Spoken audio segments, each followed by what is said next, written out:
Welcome back my YouTube channel sociology live study. और आज की क्लास में हम डिस्कस करेंगे सांस्कृतिक प्रतिमानों की भिन्नता या डाइवर्सिटी ऑफ कल्चरल पैटर्न। सांस्कृतिक प्रतिमानों की भिन्नता का मतलब आप समझ सकते हैं कि ये सीधा सीधा संबंध संस्कृति से होता है। जो सांस्कृतिक प्रतिमान है वो क्या है? वो एक सीखा हुआ व्यवहार है, मतलब जो एक पीढ़ी से दूसरी पीढ़ी को हस्तांतरित होता रहता है। तो जब हम भारतीय समाज का अध्ययन करते हैं तो हम पाते हैं कि इसमें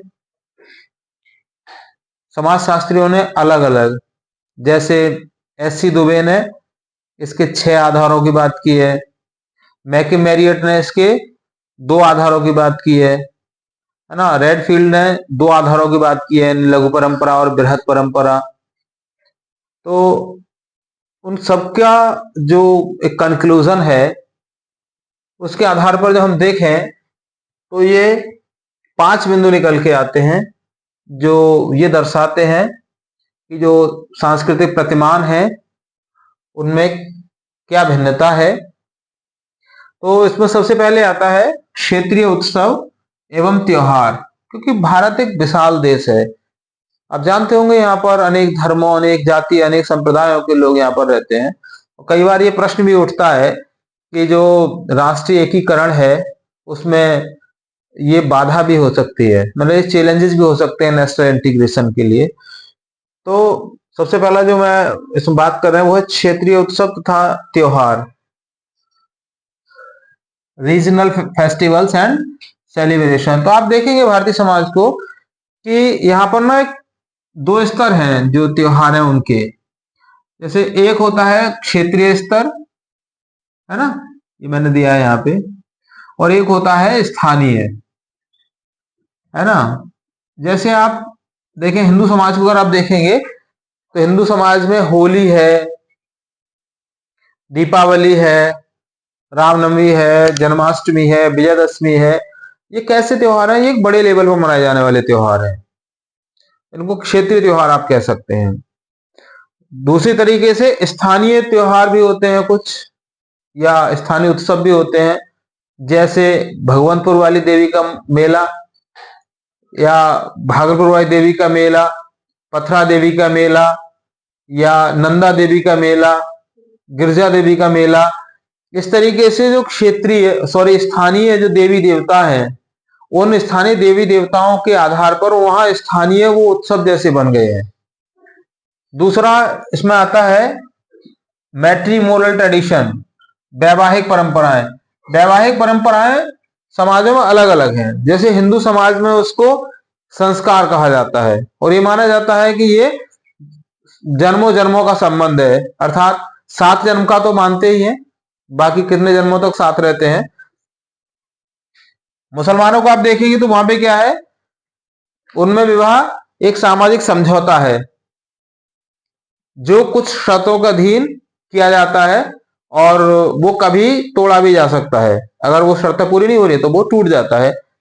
दूसरे समाजों में देखेंगे, जैसे क्रिश्चियंस में जो मैरिज है वहां पे आप देखेंगे तो क्या है, वहां पर वो एक मित्रवत व्यवहार है। तो अलग अलग समाजों में अलग अलग इस तरह की विवाह संबंधित परंपराएं हैं। इसी तरीके से किनशिप सिस्टम आता है इसमें, नातेदारी व्यवस्था। नातेदारी व्यवस्था ये तय करती है कि हमारे जिन लोगों के साथ में संबंध होंगे, जो हमारे रिलेशन होंगे, जो हमारे शादी विवाह किन लोगों में होंगे, किसके साथ हमारे किस तरह के संबंध होंगे, किन लोगों के साथ हमारे प्रत्यक्ष संबंध होंगे, किन के साथ हमारे अप्रत्यक्ष संबंध होंगे, कौन हमारा खास होगा इस व्यवस्था में, कौन हमारा ज्यादा खास नहीं होगा, है ना। जैसे आप देखेंगे शादी विवाह जब होते हैं हिंदू समाज की अगर हम बात करें तो वहां पर जो लड़का होता है, दूल्हा होता है, उसके बहनोई की उस समय ज्यादा वैल्यू होती है, लेकिन उसके फूफा की वैल्यू कम हो जाती है ना। ऐसे ही जो थोड़ा और इस प्रकार के जो रिश्ते होते हैं वो एक समय के बाद में उनकी जो वैल्यू है वो कम हो जाती है। चौथे नंबर पे आता है इसमें सोशल वैल्यूज, जिसकी हम अभी अभी बात कर रहे हैं। सामाजिक मूल हर समाज में अलग अलग होते हैं और वहां के जो मानदंड है वो तय करते हैं कि सोशल वैल्यूज क्या होगी। एक एग्जांपल के तौर पर आप देखेंगे, जैसे कुछ समाज ऐसे हैं जहां पर कोई एक परंपरा वहां के एक सोशल वैल्यूज में होती है, मतलब व्यवहार का कोई एक खास आचरण का कोई एक खास प्रतिमान वहां की सोशल वैल्यू, मतलब वहां पर वो अच्छा समझा जाता है। वही जो उसका आचरण है वो दूसरे समाज में उसको सही नहीं माना जाता, वो गलत माना जाता है। जैसे जनजातीय समाजों को आप देखेंगे तो वहां पर शराब पीना एक साधारण बात है, या अगर हम वेस्टर्न कंट्री में चले जाए तो वहां पर शराब पीना एक साधारण सी बात है। कुछ देश तो जो यूरोपीय जो देश है ना, जो एकदम ठंडे हैं, वहां पर कंपलसरी से हम लोग पानी पीते हैं, फ्रिज में पानी रखते हैं, इस तरीके से वहां पर ये शराब रखी जाती है। वहीं पर अगर आप देखेंगे तो जैसे अगर हम यहाँ की बात करें तो यहाँ पर उसको सामाजिक आचरण के जो सामाजिक जो नियम है उनके विपरीत आचरण माना जाता है। तो ये सोशल वैल्यूज हर समाज की अलग अलग होती हैं, ठीक है। इसमें आप ये भी देख सकते हैं कि कहीं पर क्या होता है कि पितृ सत्तात्मक समाज पाया जाता है, कहीं पर मातृ सत्तात्मक समाज पाया जाता है। परिवार पिता के नाम से जाना जाता है, कुछ जगह पर जो परिवार है वो माँ के नाम से जाना जाता है। इसी तरीके से डाइवर्सिटी ऑफ लाइफ स्टाइल, जीवन शैली की भिन्नता, इसका मतलब है कि जो अलग अलग धर्मों के लोग हैं उनकी अपनी जीवन शैली बिल्कुल अलग अलग होती है। हिंदुओं में अगर आप देखेंगे तो उनको उनके पहनावे से पहचाना जा सकता है। ठीक इसी तरीके से मुसलमान जो भी होते हैं, जो इस्लाम के फॉलोअर्स होते हैं, उनको उनके पहनावे से आप पहचान सकते हैं कि ये मुसलमान है।